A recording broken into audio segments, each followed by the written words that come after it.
Welcome to the weekly roundup on SA Footballer TV with TJ and the Hose. Welcome, Luke.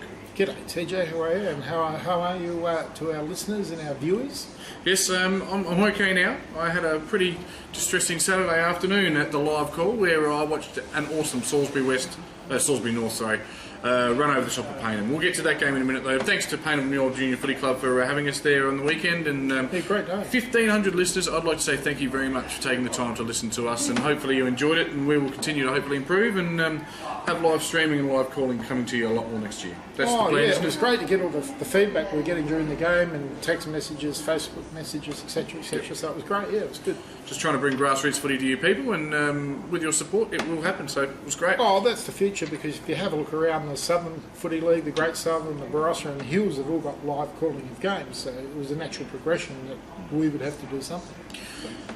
The game we weren't at, but we kept an eye on all day, was Tea Tree Gully and Prince Alfred. The final score was Prince Alfred 11-16-82, Tea Tree Gully 9-9-63. A 19-point win to Prince Alfred in their first season as Div 1. They've done a Payneham, they've done a Spock, they've done like other teams before them have done, and they're through to a grand final. Yeah, and they've done it hard. They've come from behind. Once again, early doors, they poor kicking, and 4-9 to 8-3 at half time. So 18 points down. We at that point thought, well, because we thought we tipped Prince Alfred, but thought maybe we're wrong. Maybe Tea Tree Gully had got a hold of them. But but it wasn't to be. They ran over the top of them, and Gullies didn't score a goal in the last quarter, just the 4 points, and lost by 19 in the end. So 2 goals, 7. That's 9 extra scoring shots. That's a fair bit. In the final. Well, that's it. For Prince Alfred, Paps kicked 6. It's a big day out, and singles to Wicks, Jolly, Ashby, Castry, and Coles. Better players were Clayfield, Paps, Perryman, Jolly, Darwood, and Castry. That's Will Darwood. Yep. Yeah. For Gullies, please, mate. Yeah, Matty Stent kicked 2. Trent Melville only kicked 2 for the day. Cipini, Min... Chipina, is it? So they say. Min, Sandry, Birkin and Machota all kicked singles. Golding, Hand, Birkin, Zach Mackay and Spittle were the better players for Tea Tree Gully. Interesting to see, it looks to me like Prince Alfred have been able to get on top of the run, but no Koshel in there, no Alex McKay. Congratulations to Alex, I believe went back-to-back Div 1 medals. Yeah. Which it's inspirational for anyone out there. It shows you it doesn't matter what size or shape you are. You could even have a haircut like a soccer mum, and you can win a medal. Have you seen this? He's not very big. Yeah. No, he's not big. He's a real niggler out there though. I don't mind him. We'll have a chat with him before. He's a good kid. No, I saw him out there at 3/4 time.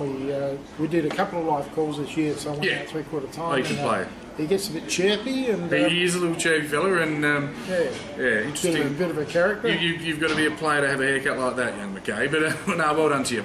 And he'll be back next week to take on Salisbury North. Let's move on to the game that we're at live, mate, because it was a cracker. We're only going to talk about the first half, where it was neck and neck. It was 2 points the difference at half time, and we just expected it to stay close. Payneham have been so good at finishing off games over the last 3 years, and even that the qualifying final a few weeks ago, they finished all over the top of Salisbury North, and that was it at half time. They were gone. And what happened was after half time, Salisbury North came out and kicked 12 of the first 13 goals, and Payneham just couldn't find an answer at half time. It was a point of difference at quarter time and 2 points at half time.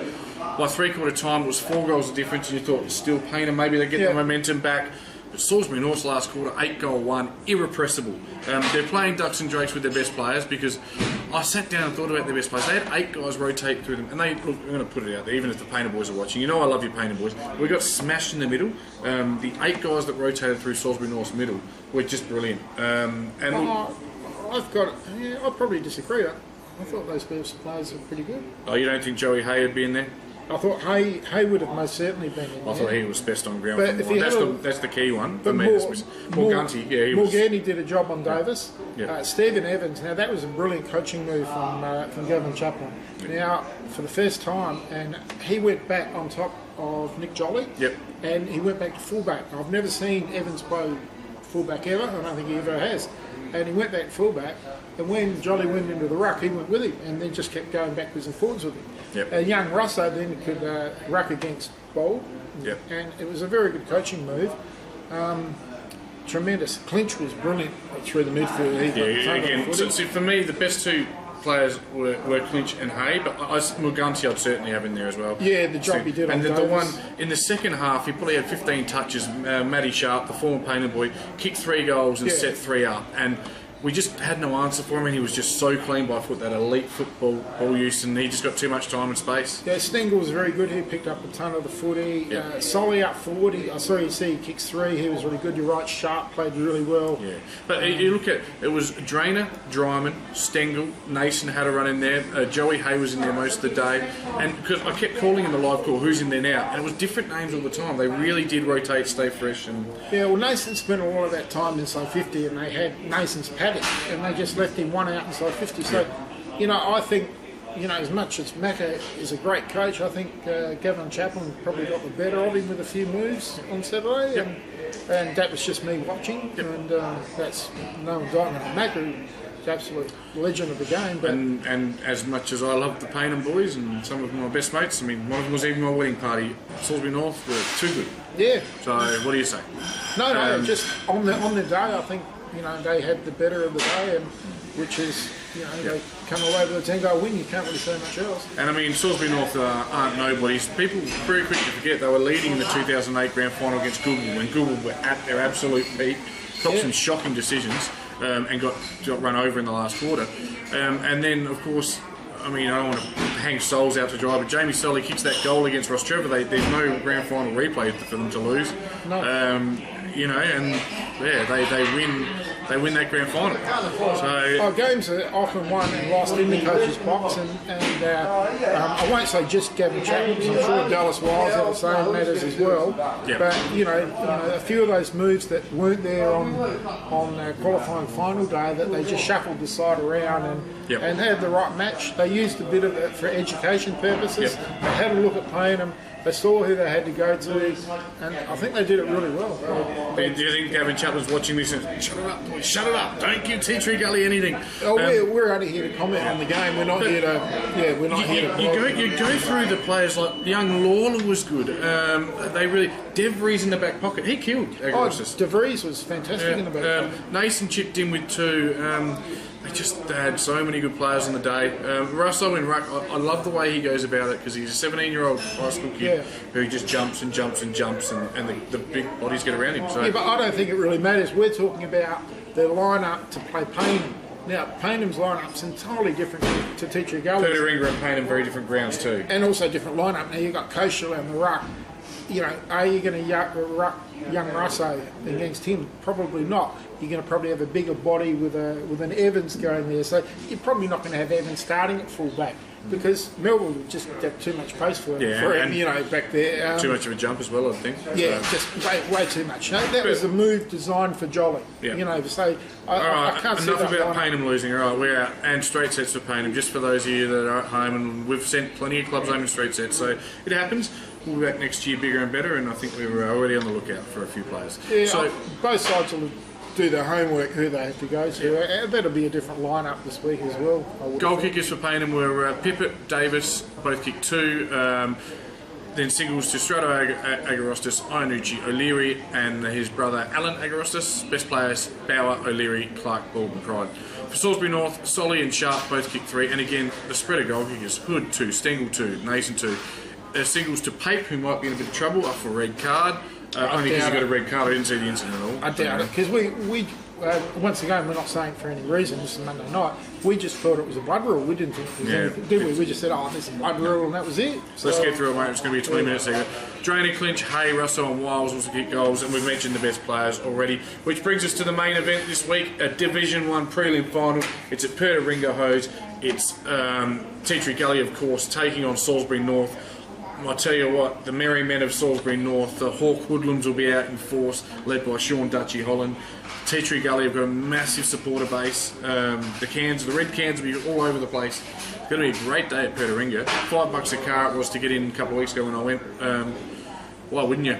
yeah, a game, I think it's a game of two contrasts. I think Tea Tree Gully are good through the middle of the ground, so they're good on the inside.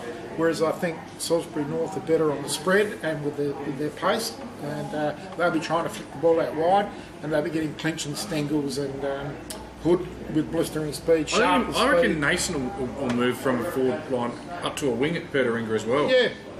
Because he can get that outside ball and he's just a beautiful kick. He was an AFL footballer. I mean, he's an elite kick. So, yeah. And he's not overly strong above his head. Nason. No, I actually said that in the live, guys. He's, for an AFL player, surprisingly not a good marker of his head. But he is very good. He's still got very strong hands, very sure hands. And the only one that I see from Salisbury North is really good on the inside is probably Joey Hay. Gets a lot of the ball and dishes. He was sublime on the weekend. And I went in and congratulated him because you like to be humble in defeat. And I went into the Salisbury North change rooms and I said, I thought you were unbelievable today, Joey. And he said, all I did was play my role, mate. And that's the kind of guy he is, and that's why he's probably a club captain. Yeah. Because he just plays well. So. I don't see an obvious matchup for Melville, so that's the hard one. I don't know who they're going to use. But I don't see an obvious one. I think Eichner and Morganti probably don't have the speed to go with him. I've not seen Morganti ever get touched up though. He's a footballer, that boy. So he is, but I'd probably start there. But do you know what? If Hand and McKay and Spittle and Min and all those types are denied easy supply, unpressured supply, it doesn't come in the same way to Melville. If it comes in a bit higher, all of a sudden Morgante in the air will eat him alive, I reckon. So yeah, it's just that he's so quick over those 30-metre leads, great hands out in front. Yeah. He doesn't take a great pack mark, Melville, but he's just so quick on the lead. And no, he's got some good delivery as well. So some real good delivery. It's tip time, ho. It's probably the toughest game to tip for the year. Can Salisbury North come from 5th and make it to a grand final, or will Teacher Gully, who've been up and about, probably led most of the season, will they this time get it right? Because they did lose in last year's prelim. I can't split it. I think it's going to be a great game of footy. That's exactly right. I think it's going to be a great game. The speed of Salisbury North on the outside. I'm actually going to go for Salisbury North. I saw them last week, and they demolished playing them, especially in the second half. If they can bring that, they're going to beat anyone. The second half by Salisbury North last week was the best football I've seen this year, anywhere by a stretch, and we couldn't stop it. Like there wasn't, it was like we were a mile off stopping it. I think if they can replicate it, and I think the open spaces will suit them out of Tertiary Gully.